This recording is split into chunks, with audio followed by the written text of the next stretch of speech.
Showtime. And we are live. What's going on, everyone? Hey, everybody. Welcome Appreciate y'all. to day 3. Oh, I'm sorry, Kevin. No, I appreciate y'all jumping on today. I'm just going to make sure we're good on Facebook real quick. Can you guys see it on Facebook?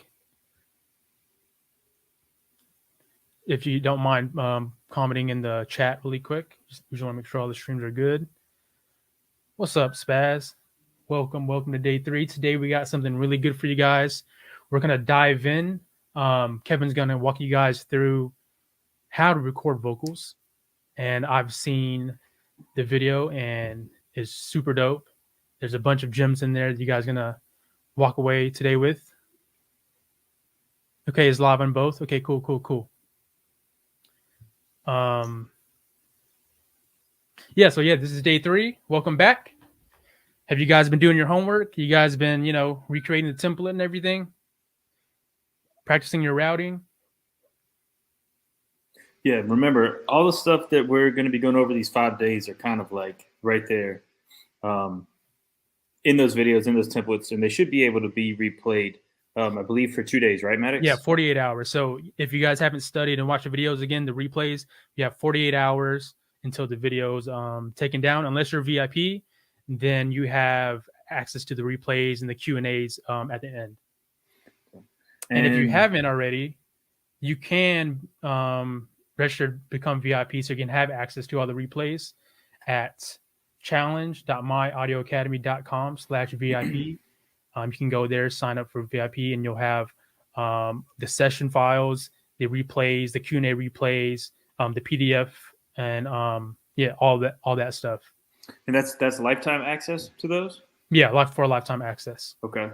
And for anybody else, it's been really cool. What we do after all these calls is we do like a VIP kind of Q&A call where we really kind of do a deep dive on some of the questions you all might have, because there's so many people asking questions in here. You may not get, we may not get to everybody. So that's a good time if you really want some more knowledge or want to go in depth about kind of anything that we're covering, or even a little bit more. We kind of branch off into that. It's a huge benefit of the VIP. So you have access to us on those Q&As. Yes, sir. So, yeah, if you want to go ahead and I guess we can get started. We have some people in here. Okay. So today for the live recording, we have a video that we're gonna show you guys. And if you guys have questions throughout the video, feel free to drop the comment, and we'll take our time and pause the video and answer all the questions as best as we can. Yeah. So this is a session that I did with an artist out of Rock Nation. His name is Ruben Vincent. He's actually from my hometown, Charlotte, North Carolina, where I have a studio there. And he came in and he tracked. One thing I want to say about it is he's definitely like a lyrical rapper, like a spitter. And this is a good example of like what happens when you're prepared. So he made the beat himself. He wrote it himself. There's lots of different ways to record, right? So you may have an artist that's punching every line and trying to figure it out on spot. Like that's kind of tedious, but it happens. This is someone who knows what they want to spit, how they want to spit, and he delivers it. There may be times when people want to do like dubs or emphasis on the lines, into lines, or ad libs. We can talk about that too, but this is just a prime example of a really smooth, well-run, studio session with a good artist. So we also did this, like we talked about. We'll talk about in the video, but on a $130 interface, and we got a used SM7B, I think, for like $240. Yeah. So like this is not out of reach for anybody. And it sounded really good too. Yeah. So anything else you want to go over before we run this video, Maddox? I don't think so. Yeah, I think we're good to run it. Okay. So I will pause this sporadically through if there's something that I need to explain a little bit more about, but it's really just kind of just a session that we did, just a normal session. So it was a lot easier for us to make sure that the quality was controlled if we did a recording on it, as opposed to doing it live. But yeah, it still has a live feel to it. So it was quick. I don't know, maybe lasted 45 minutes altogether. It's a 30-minute video. So if that tells you anything. Yeah, we'll be here with you guys. So cool. All right, well, I'm going to pop this on here, and then, you guys enjoy. What's up, everybody? I know you've just been watching me live, but we're over here at Safe and Sound Studios in Charlotte, North Carolina, and we're going to be recording my buddy Ruben Vincent today. I'm just swapping out the mic. We're going to use the SM7B today. Fun fact, the SM7 is the microphone that Michael Jackson used on Thriller, which is just an earlier version of this. Brand new, I think you can get them for about $400. You can catch them used a little over $200, but really any microphone will work as long as your acoustic environment is set up properly. You just make sure that the microphone cable is plugged in properly and secure. You need to make sure that the mic itself is secure. And then we have a stand. So if you're using just like a double brace stand, that just kind of has 2 poles on it, just make sure it's the right height. That's okay. If you're using a boom stand, make sure if you're extending the boom arm that it's stable. Another thing is we want to wrap this mic cable around the actual stand, and the idea is so that there's not just like a random loose cable that you can trip over. So it kind of keeps things a little bit neater, nice and tidy. Here we have a little chair that the artist can use if they prefer to sit down, which is perfectly fine. Just make sure that your shoulders are back and your chin is up.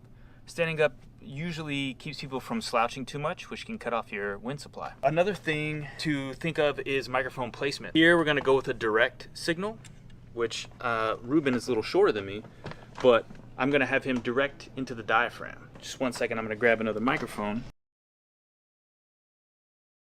If you are using a front address condenser microphone, right?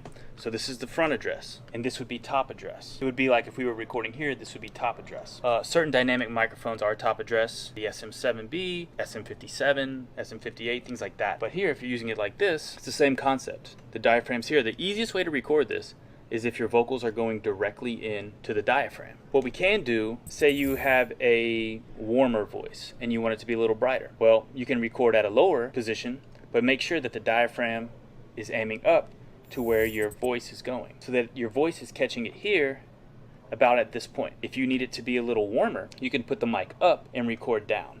You really have to use your ears on this. So if you're recording this yourself, you can try it in different positions. If you feel like you're losing clarity, you maybe need to adjust it or go back to just a direct type of recording. But the idea behind it is that frequencies can bounce off the roof of your mouth and go down. Therefore, this will make it a little bit brighter. And the same concept, because those higher frequencies are going down, this makes it a little bit warmer. It just depends on your voice. There's a million different ways to do it. These 3 miking methods for a vocal are probably the most useful and most used that you're going to come across. If you don't have a windscreen on the microphone like we have with the SM7B, you're going to want to use a pop filter. This helps protect against like hard P's and T's. Percussive words, we call them plosives, but B's, that can make the signal clip at the mic. So it's important to have one of these. And what you want to do is they just go simply between the microphone and your mouth. And if you're having an issue, say you're recording someone, maybe not yourself, and they're getting too close on the microphone, use the pop filter as a way to keep them off that microphone. If they do get too close, maybe it sounds good on the right person, but the majority of the time it's going to be something that you're working against and you're trying to EQ out. Lastly, you're going to need a pair of headphones. You can use any headphones you like. And just real quick on that one, the sound that you will get if you do get too close is like a low end buildup, like a low mid buildup. So it'll be more, you'll be bassier in your voice. It's called the proximity effect. We talk about it a little bit later on in there. And then I see a quick question, which is a great question. I want to know how to record in the same room with studio monitors. Your best bet is headphones. Everybody put headphones on. Leave the monitors off. Everybody's recording in the control room now. Yeah, and it looks cool, but the thing is you could do something like if you had a speaker in mono and put it directly into like a dead spot on the behind the mic if it's in cardioid. You could do that, but it would still come out better is if you guys both wore headphones. So that's typically the way it works. When somebody works within, in the studio next to the engineer, which is a very, typical thing now. Mm-hmm. And Maddox, you may have some input on this, but is it just people don't like to be by themselves anymore? I'm not sure. I guess usually when they're in the room, they're just vibing out with everybody that's in the room, because when they're in the studio, it's not just them, it's the whole entourage. So maybe they're just trying to catch a vibe, and if they're in the booth by themselves, they can't get that same feeling maybe. So it's just more collaborative? I think so. Cool. Or they might be claustrophobic, you never know. Yeah, exactly. Whatever gets the best results. But like I said, there are ways to do it if you turn the speaker down real low and then maybe have it directly behind the microphone. Like if you're in cardioid, there's going to be a dead spot in the back. But I would still recommend. Thanks, Jordan. Jordan likes to record next to me, but I would still recommend headphones if you're going to be in the same room, like at least in the control room. Can you tell them what mic pattern the Shure is? The Shure, I believe the SM7B is a cardioid. Okay. But you know what? That's a good question. I don't know. I can look that up while we play this. But I would guess that is a cardioid. Most address, well, that's true. It can be like a cardioid or like a super cardioid. A lot of times they're not typically like figure eights, but just because of the way they're made. But I'll look up while we run this, and then I'll have something for you. So I'm gonna keep this going. Yeah, it's a solid mic though. So if you guys, looking to grab a mic, the Shure SM7B, this thing right here. And if anybody wants to know like what an SM7B like in context would sound like, besides in this video, there's an artist that I mixed an album for, HD Bendope. He's also signed to Rock Nation, but he's a really good rapper out of Brooklyn. But he has an album, Broken Dream. It was the album for the most recent project, but that was recorded all on the SM7B as well. So, but yeah, I mean, a lot of people use it. It's a great sounding microphone, especially for the price. We cool to jump back in this? Yeah, let's keep rolling. All right. You can use any headphones you like. It is important that they sound pretty good. That way the artist can kind of be immersed in the sound and you really catch a vibe. They have different types. So you have closed back and you have open back if we're talking about studio headphones. These are a closed back design. And what they do is they go completely over your ear and don't let air in or out. And the idea behind that is while we're listening to the music, if you have closed back, you're less likely to get bleed out of the headphones, right? So remember, microphones are like ears. So if we can hear it, then the microphone will pick it up. If you have the option to use closed back or open back in a recording environment, it's probably best to use a closed back. But if you're mixing and bleed through is not an issue, open back headphones are going to be a little bit easier on the ear. They're going to be less fatiguing. That's just completely up to you, but in this case, we're using the closed back in here, and then me controlling the laptop in the front, I'm using open back. So I'm coming out of a vocal booth. Vocal booths aren't always an option. We may not have them in our house. We may not have them in the studio that we're in, and you see a lot of people now recording in just the control room, which is completely fine. You need to make sure that you're aware of your acoustic environment. So the order of importance goes performance, right? So we can never overlook a great performance.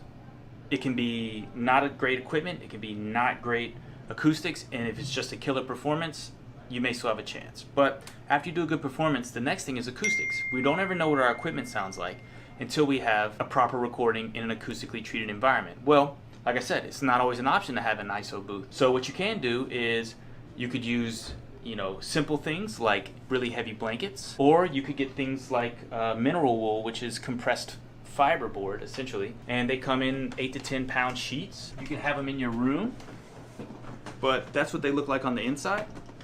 And whenever you put your ear up to them, you'll notice that it absorbs all the reflections. These handle to about 400 hertz, which is going to be good for vocals. If that's an option, you can make some of these if you're handy. If not, if you're just trying to get in the game quick, I mean, I've seen people record under blankets. If it's a must, you can put some blankets around you. Some people have vocal shields. I don't always recommend those because one thing that people don't understand about microphones is, especially in a cardioid pattern, they don't pick up on the back. So we're using a shield around the area that's not being picked up. So if you focus on the environment behind you, you're more than likely going to get a good sound. Just use your ears. So if you're in a situation and you can hear the walls and hear the room, assume that the microphone can hear it. What we wanted to do was to show you all that you can use entry-level equipment and get a great sound. Really getting a good recording, having a good performance is what matters the most. Hopefully this comes through on this video where we can all hear it. So let's go over some of the things that we used. We used the UAD, the Volt 1. This is under 200 bucks. It has one input. It can also do instruments. So if you play guitar or bass, you can record that. It has monitor outs that can go to a set of speakers if you have those. And the good thing is it's USB powered. So you're not going to have a bunch of cords that are getting in the way. Here, what we did was I used a headphone splitter so that I could listen on the headphones and that the artist could listen on the headphones. Very cheap, both 1/4-inch inputs. So this is going to the headphones in the booth, and this is going to my headphones right here. Also, when we talked about closed back and open back, these are a pair of open back headphones, the Beyer Dynamic DT770 Pros. They work great, but I've also got gold and platinum records with $50 headphones. So just being able to hear something and being able to make the adjustments that you need. Like we said, we're using the SM7B, and so that's a dynamic microphone. So the thing about dynamic microphones is they don't require phantom power. If you do have a condenser microphone, you'll need to push this plus 48 volt on the front right here. And what that does is that activates your microphone. The next, what we decided to use here is called a cloud lifter. And because we're using a dynamic microphone, what the cloud lifter does is it allows us to have more gain. It adds 25 decibels of clean gain to the microphone. And all that does is if there's any noise in the line or any noise in the equipment, we have to turn the gain up more to get it to a nominal level for recording. That noise floor comes up with it. So if you are having issues using a dynamic microphone and there's a lot of noise in the line, you can try one of these. It may not be necessary, but it's never a bad idea. This is the 4-channel cloud lifter, but they sell single channel cloud lifters. If you are using the cloud lifter, you'll need the plus 48 volts. If you're not using a cloud lifter and you have a dynamic microphone, you won't need the 48 volts. And if you do have a condenser microphone, don't worry about the cloud lifter, you don't need it. Let's take a look at the session template. We're also going to talk about how to bring a beat in, how to find the right level, how to find the tempo. For right now, I'm just going to show you the layout. Maddox already went over the plugins and some of the things we'll be using for this session. I'll explain why it is that way when we use it for recording. At the top here, we have the effects, just your reverbs and delays, then the mix bus, then the vocal bus where all the vocals are going to, also our record track. From the record track, as we record it in, we'll drag these down to the appropriate audio tracks. I like to set the template up like this because I can separate the beat from the vocals. If the beat's on one side of the session, in this case being the upper part of it, it makes it easier to pinpoint, and then the vocals are on the lower part of the session, so on the audio tracks at the bottom. That way I know if I need to work on the instrumental or the 2-track, I scroll all the way up. If I need to work on the vocals, I scroll all the way down. Organization is key when you're doing recording sessions, just to be able to move around a little bit more efficiently. So let's go ahead and pull our beat in. So File, Import, Audio. And what pops up right here is a screen that when we click on the audio, so we can convert MP3s, you can convert waves, we can also convert M4As if you need, but more than likely it's going to be a wave or an MP3. You're going to get the option to add or convert. I recommend convert. Another option, if you're in the correct sample rate or the same sample rate, it will be copy. So I always recommend to do convert or copy. It'll be in the same position. If you do have the option to add, I typically avoid that because it leaves the audio file in its original folder and doesn't get transferred to the audio file's full folder.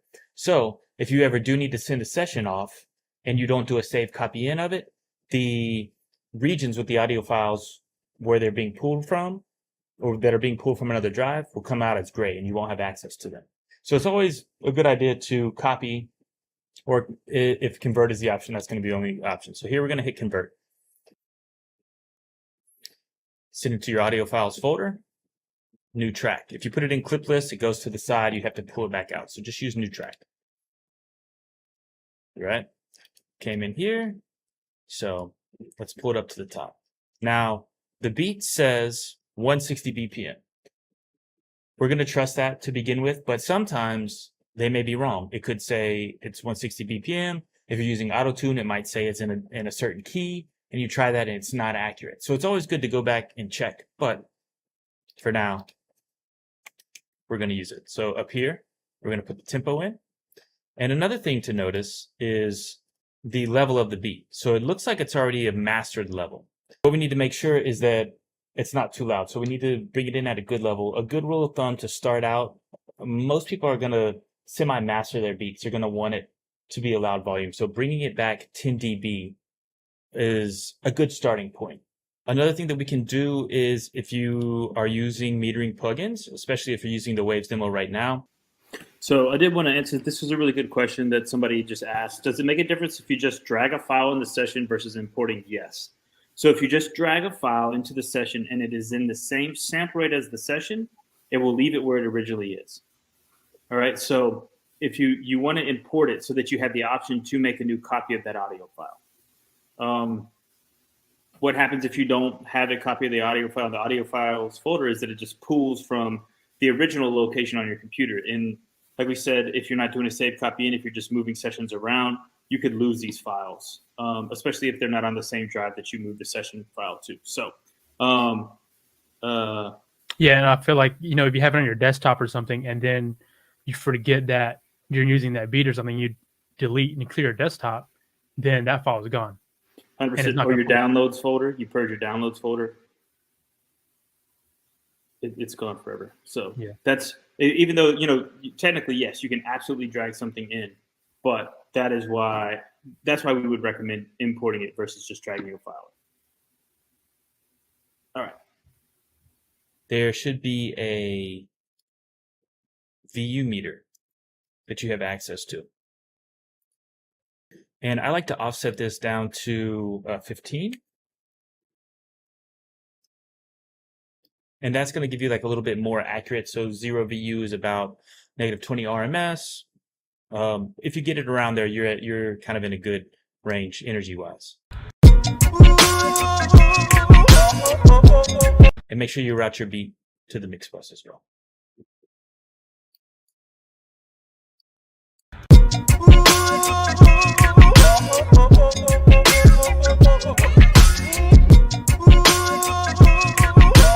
So we brought it down 11 dB.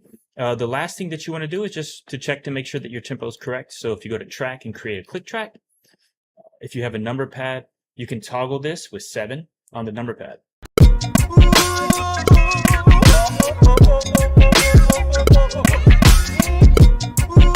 Okay, 7 turns it on and off. And then if we notice that the clicks seem like they're in time, but they're a little bit ahead of the beat, so we can look and see if there's any dead space at the beginning, which there is. So we'll take this, we'll get it, we'll bring it back to the beginning.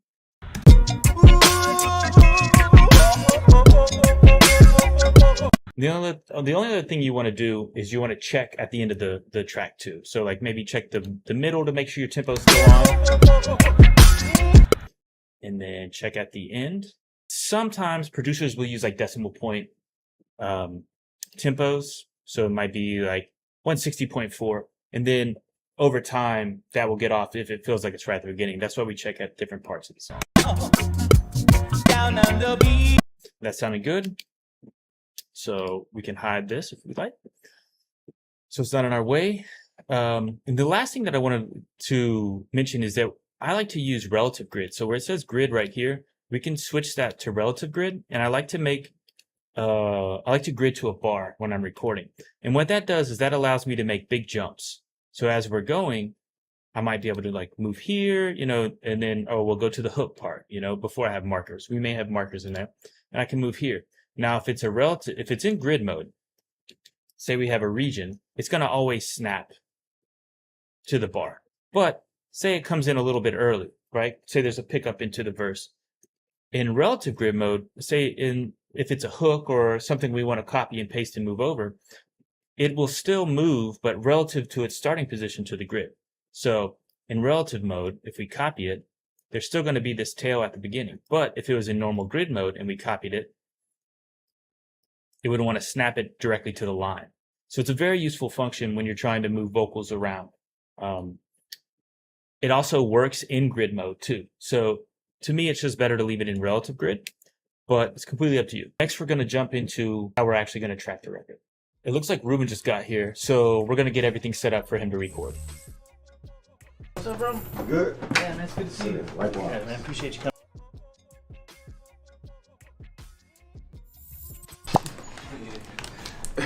Thanks, bro. Yo, what's going down, man? It's your boy Ruben Vincent, 704's finest. Jamla Records, Rock Nation, and Thorough World. You know we here. My guy Kev, beat produced by me, written by me, of course. And you know, new music is on the way. Love is War is out now. Humble Beast is out now. I just dropped a video for Levi Jeans. And yeah, we working. You see where we at. My Instagram is Ruben Vincent. That's REUBENVINCENT. And my Twitter is the same thing with an underscore. Let's get it. I'm gonna take Ruben in the booth. We're gonna get him set up, make sure his mic height's right, make sure he has his headphones. So we'll walk through how to do that. Notice the height of the mic is going to be right at where his voice is. So I tried to make adjustments on what height I think he was. I was pretty close. So where he's at right now, the only problem is that it might cause a little bit of low end buildup from proximity effect. So if you could, like, maybe just a few inches off, perfect. So just like that. Same thing if you have a condenser microphone that's front address, you can use a pop filter to give you that 6 inches, but that's about your distance, 2 fists as well. Super simple, and just make sure you keep the microphone between your ears. What I'm going to do now is I'm just going to let the beat run, and I'm going to get Ruben's vocals. What I'm looking for is just a nice medium loud, giving him room for peaks. We're not using a compressor or anything like that. So we're just... One thing too is, if you notice, the record track is muted. So on the UAD, using UAD interfaces, they have something called a console. And the console allows you to monitor before Pro Tools, okay? And we talked about this a little bit, I think, on the first day. But it's like a 0 latency option. It's under low latency monitoring. So that's what I was using. But if your interface does not have that option, you will need to unmute the record track. But even with low latency monitoring, you won't hear it. But what happens is if I'm playing it back and I need to like place these somewhere, it will play if it's not muted. And sometimes I don't want that, so I just keep it muted. But like I said, if you're not using a UAD console or anything like that, or UAD interface, then you will want to leave that recording track unmuted so that you can hear from it. So we're just adjusting the gain where it's kind of like green into the yellow. If we do the gain staging right on our beat, then the volume of the vocals should fit in at the right level, and we don't have to go too loud to make the vocals blend. But if we need to adjust the beat a little bit, that's fine too. Go ahead and go through it, Ruben. Yeah. 1, 2, 2. Yeah. Hey, hey,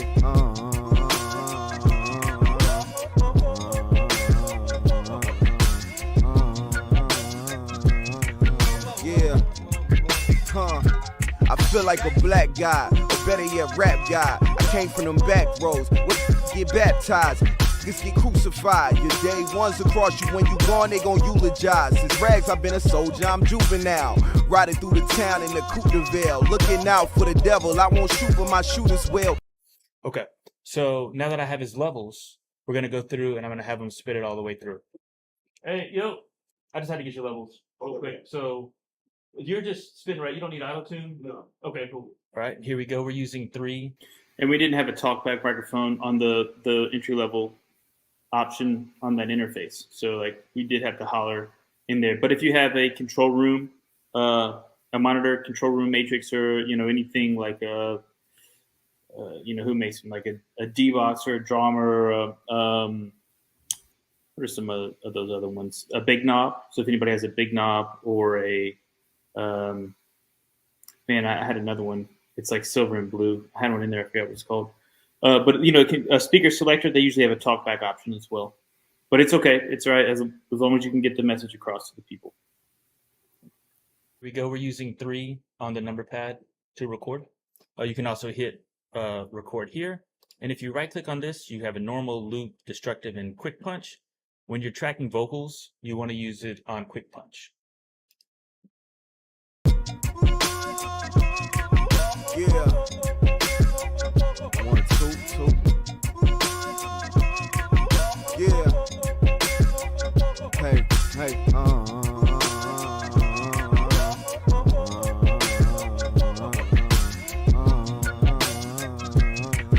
yeah. I feel like a black guy, or better yet, rap guy. I came from them back roads. What get baptized? Niggas get crucified. Your day ones across you. When you gone, they gon' eulogize. Since rags, I've been a soldier, I'm juvenile. Riding through the town in the Coupe de Ville, looking out for the devil. I won't shoot, but my shooters will. I'm paranoid and pray I don't go back to them struggle meals. These rappers got struggle deals, they struggle to fucking build. Banana clips bust our peel, and God we trust. That's just a phrase on a bunch of bills. The cash is another thrill. The power of the dollar make a man murder. Let's get in between the bread like a hamburger. Came a long way from dollar menus to packed out venues just to get to this stage and show me that I had went through. Blinded by my old scars, just trying to get a clear view. Staring at the world through my rear view. It's like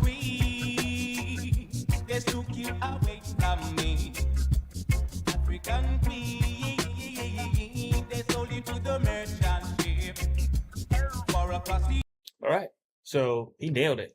And what we would do now is we take it from the recording track and we pull it down. If they did need to punch, we would leave that in to the point where they needed to punch, and then we would come over top and as he's spitting, hit 3 again or hit the quick punch button and punch him in. But, you know, this is an ideal scenario, an ideal situation where the artist is prepared. So if you're the artist, make sure you're prepared because you're going to be delivering it the best you possibly can.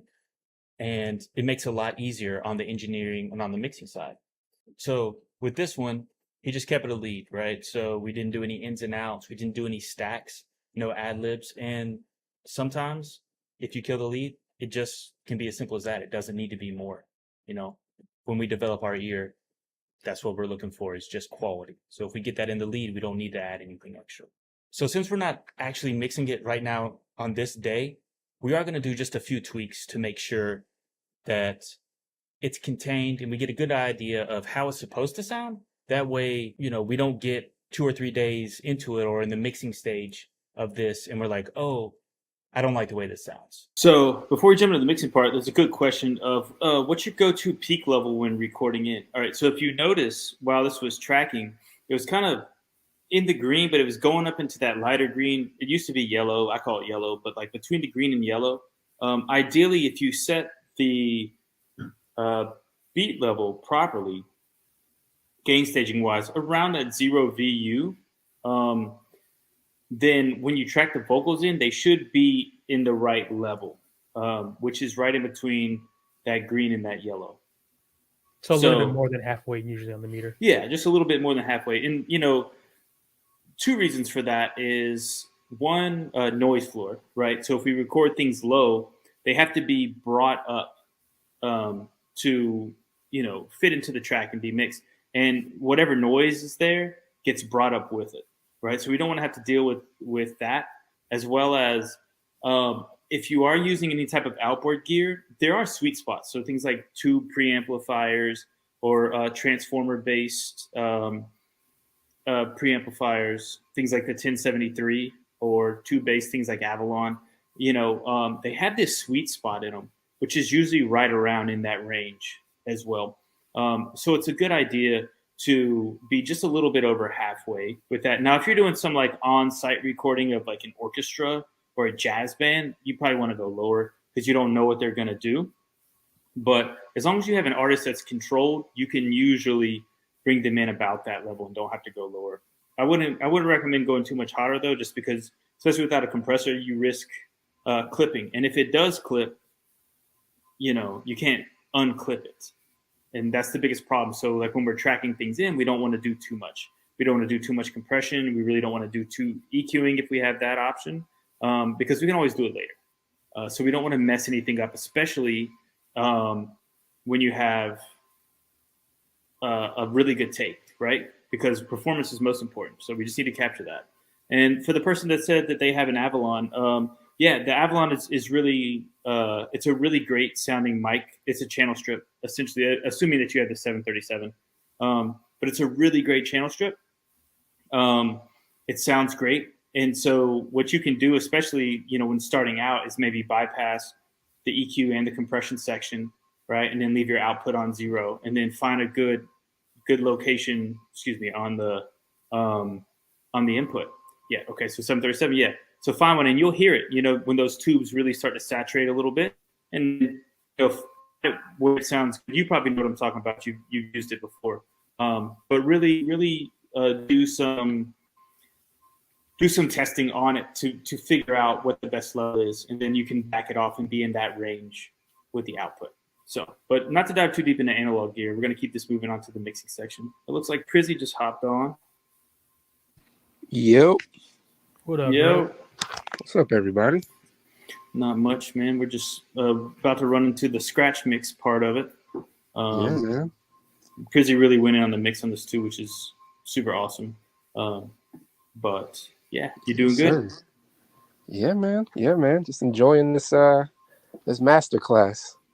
Awesome.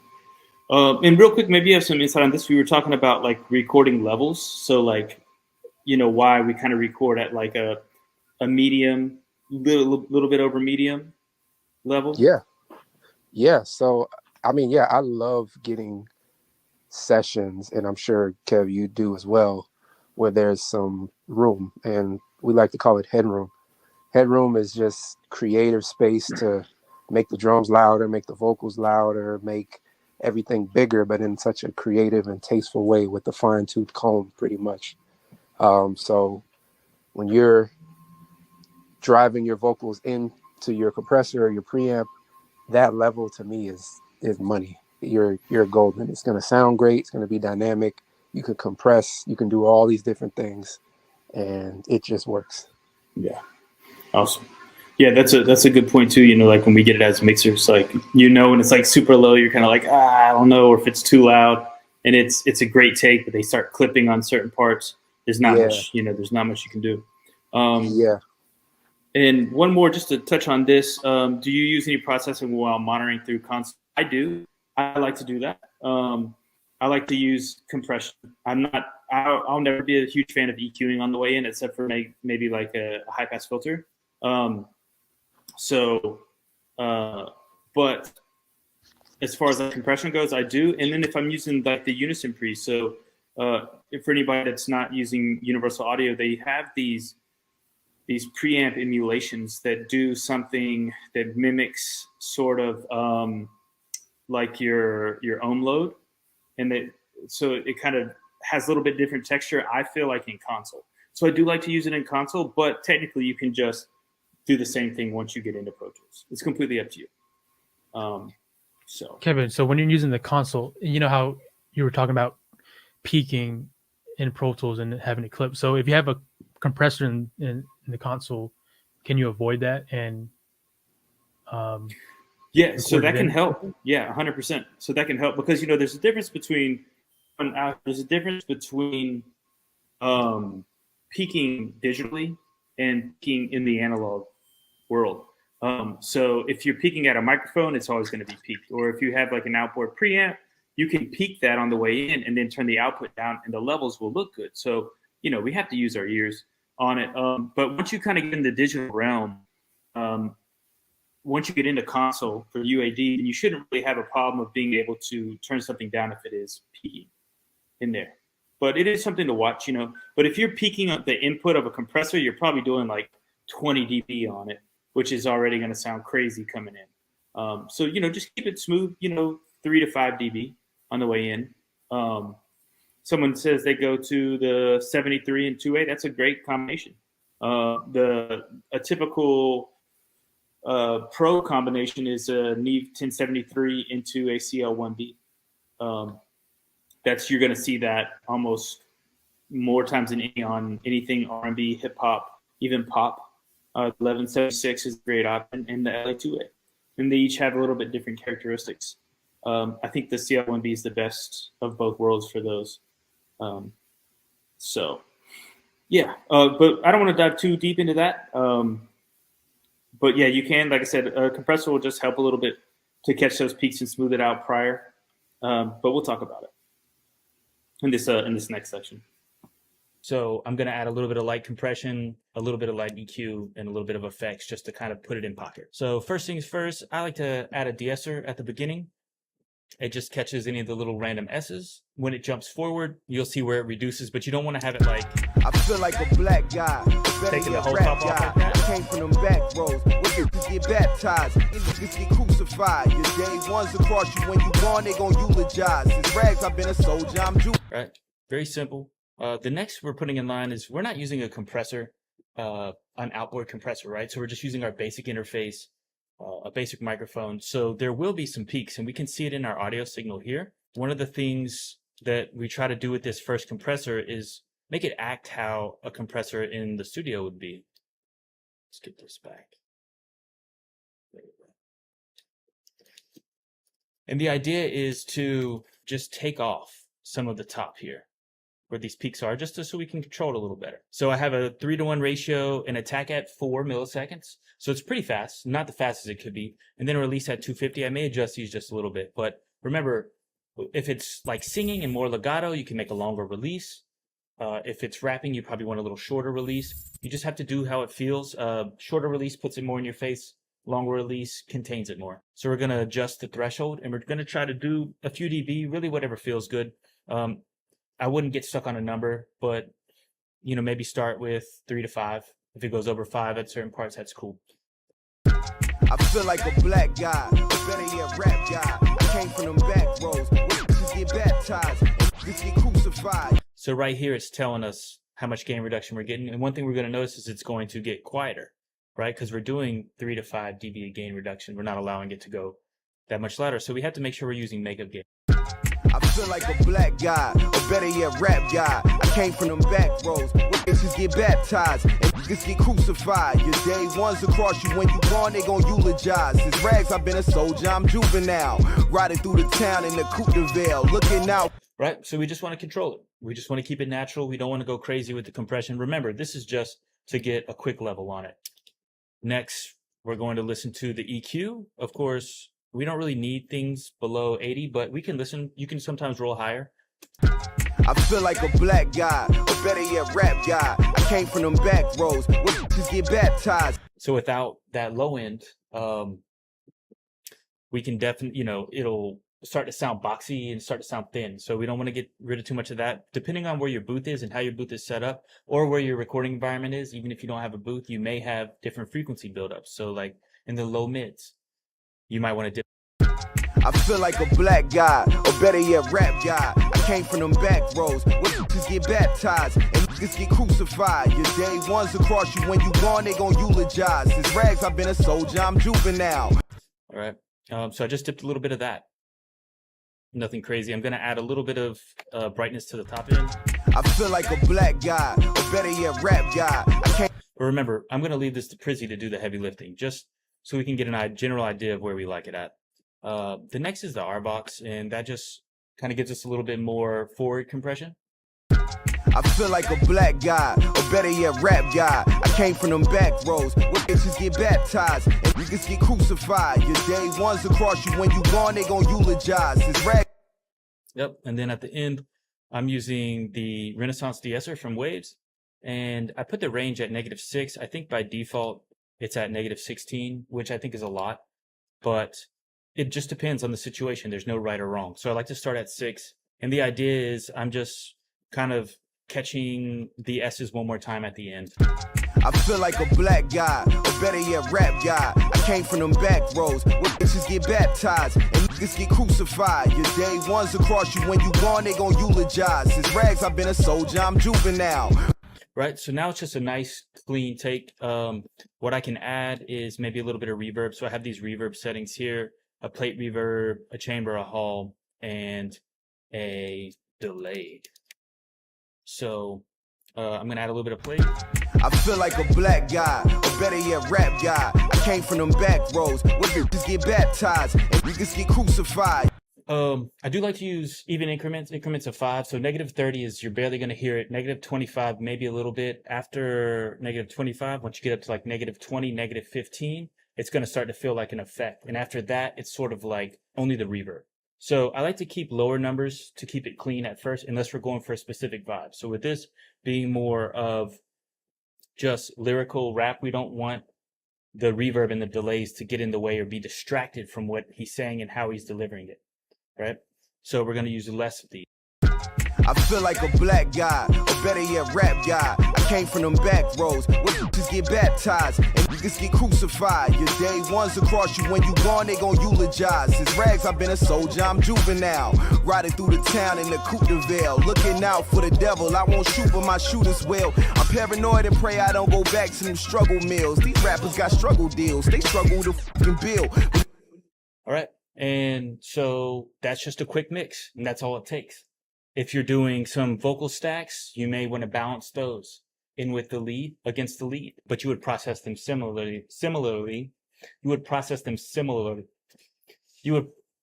Sorry guys. If you are doing background vocals or vocal stacks, you want to process those the same to start out with, especially during this process. And then you want to blend them in volume wise. If you want the backgrounds to be up, hard left, hard right, raise them up. If not, if you want the lead, you need to bring them down.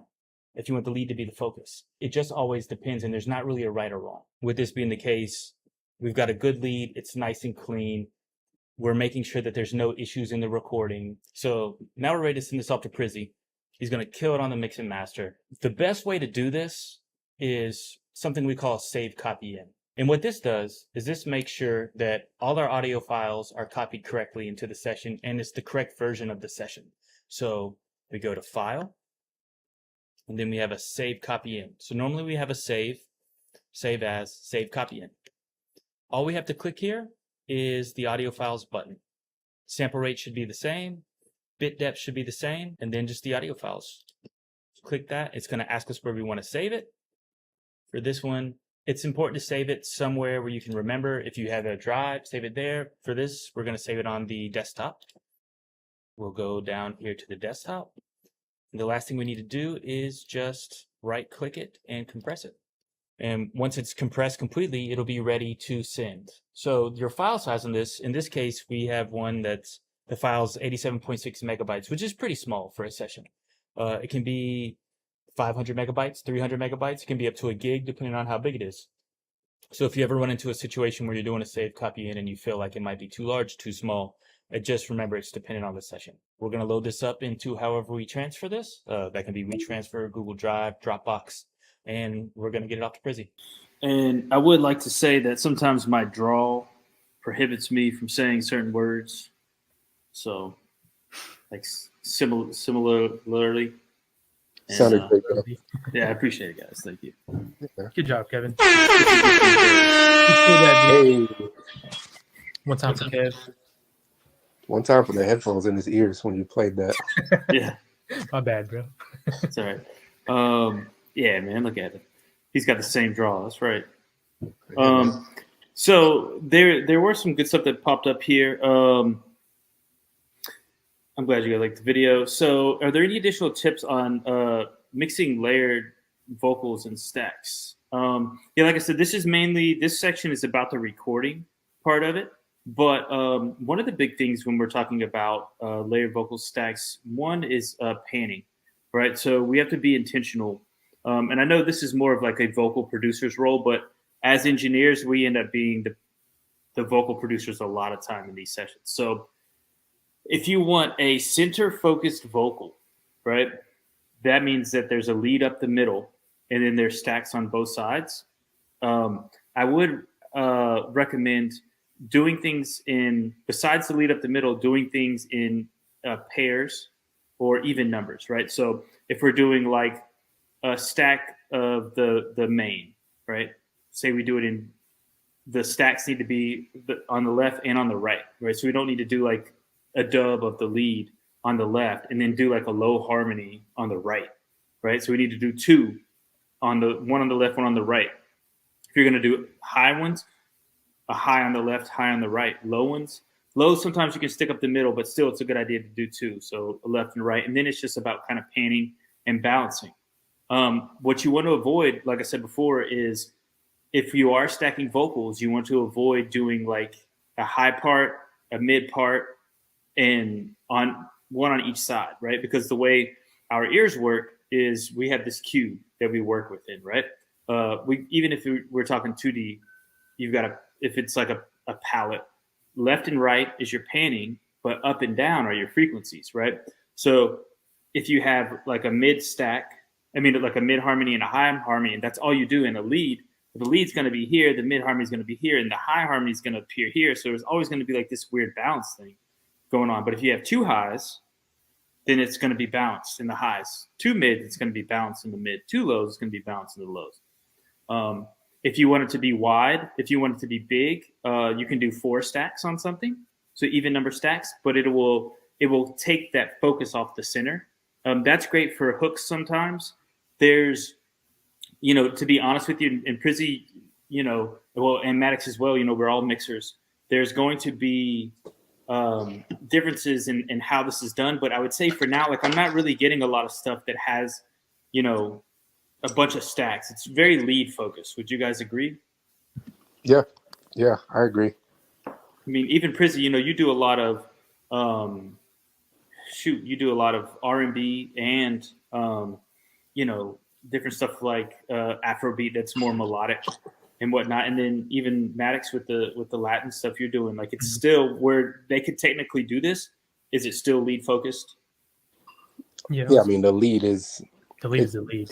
Yeah, I mean, that's the star of the show, and everything else is kind of crafted around that 9 times out of 10. So, got you. Cool. Unless it's like a girl group and there's like 3 girl singers, then it's more heavy on the harmonies in the background. yeah, then it's the opposite. Then it's like a chant. Yeah. So, I guess the engineer answer that you'll get for this is it all depends. But I would say that typically, the lead is the focus, and then everything else is kind of like supporting around it. So that's a couple of different vocal stack techniques you can do. I do, if you do something directly underneath, like say it's like some dubs or like into the line stuff, you can do one of those, but you want to turn it down for the most part. But it's really situational. So yeah, what's another one? Like Kendrick's vocals, like he has that cool, like layered sounding lead.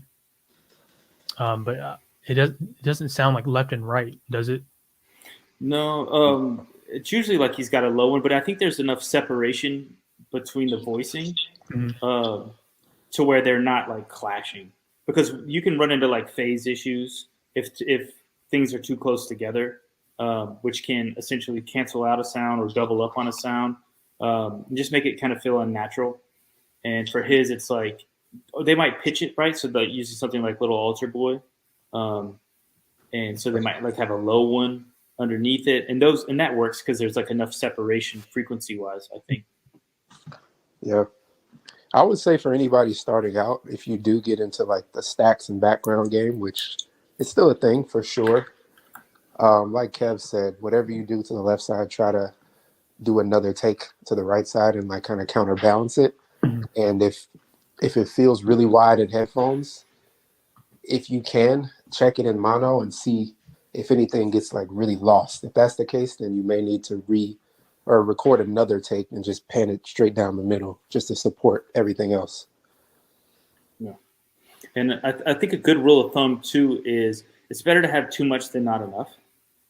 So if you do have a good relationship with your mixing engineer, or if you are mixing it, it's much better to have the option of having, these multiple stacks that you can move with than to not have them and really need them, because getting the artist back into the studio to do it again might not be an option. Almost always is not an option. Once it gets to the mixing stage. So just make them record until they lose their voice. That's a pretty good rule of thumb. Record them until they hate you. Get 1 million stacks or 1 million takes, and you're good. Yeah, and you can do alternate playlists too. And then, how we went through with Jordan and we went through Maddox when we talk about the comment section. You could be like, hey, you could label them like good take, good take 1, good take 2, as long as it's there to use. And so the mixer can just be like, we can make it sound however we want it to sound if we have it, but we can't make something appear out of nowhere, out of thin air. Yeah, it's a lot harder to recreate or to synthetically create something that doesn't exist. Yeah. So here's a question: how much gain did you use for the Volt while using the additional 25 dB from the Cloud Lifter? The answer is I have no idea. However much it needed. Yeah. I can't.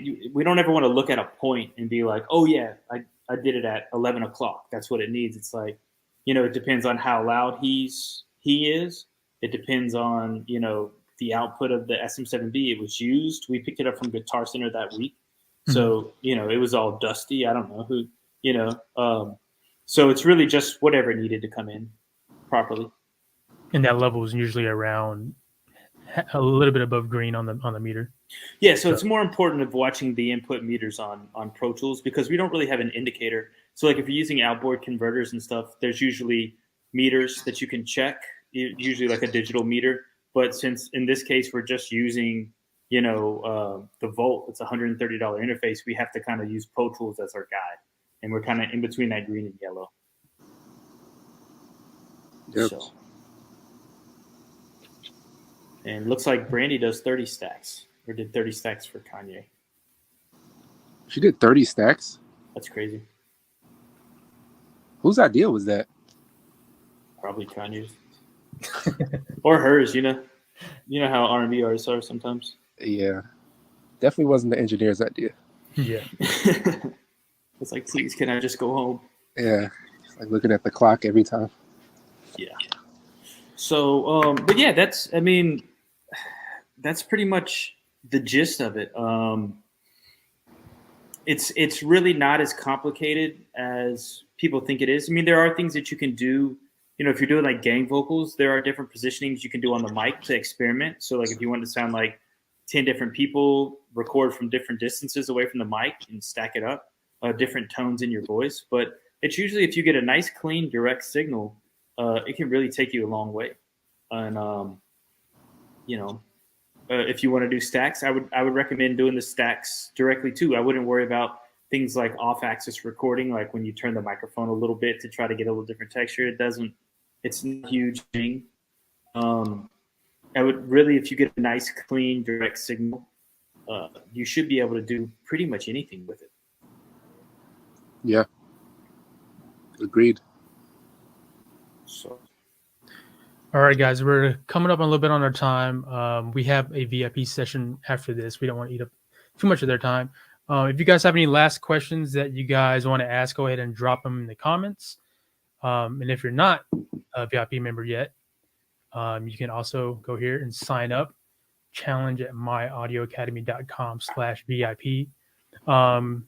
Being a VIP member will allow you access to all the replays, to all the VIP Q&A replays, PDF, the sessions, everything you need to practice and become a better engineer.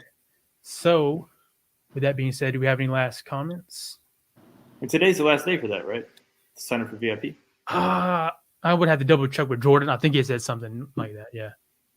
So yeah, today would be the last days. So if you haven't, grab that VIP. But someone just asked in low latency mode, do you have console muted? Yes. You would want to have console muted. And the idea behind that is that you're monitoring off the console before it hits Pro Tools. So you're eliminating any chance for latency. And is the song going to be released soon? No. That is a song that Ruben does every day with his friends. They do freestyles every day. And they just battle each other in a group chat. And so that's something that's probably never going to be released. But if you are a VIP member, you do get access to the stems, the beat, and the vocals to mess around with. So you guys heard it here. And he does have some stuff coming out on the new Puma mixtape that they did with, I believe, Rock Nation. I'm not sure if anybody else is on it, but it's super dope. He let me hear some of the tracks stuff. So if you want to check out the Puma mixtape that's about to drop, he's all over that. And then I just got a text from Jordan. So every day in the challenge, we've been doing a raffle and giving away a free Waves, plugin subscription. Yeah, I think the Essential Bundle for a year. Essential Bundle. And the winner for that is Paul Whitener. Paul, hey, you are the winner. Congratulations, Paul. Hey, Congratulations. can we get the air horn? Yes, sir. Yeah. Paul, we'll hook you up with the Waves Essential Jordan part.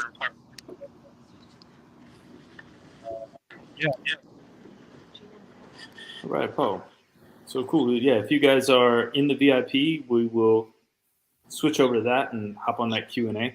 And if Yeah. not, make sure that you tune in tomorrow. Prizzy has a super awesome presentation, I don't know if lack of a better term, on the mixing of this. So we did a video for that one as well, right? Yeah. Yep, so- yep. Yeah, so it's a super dope video. And yeah, you guys will surely get a lot of stuff out of it. Yeah, man. Looking forward to it. All right, guys. Well, thanks for tuning in. See you guys tomorrow for day 4 challenge mixed with Prizzy. And VIP members,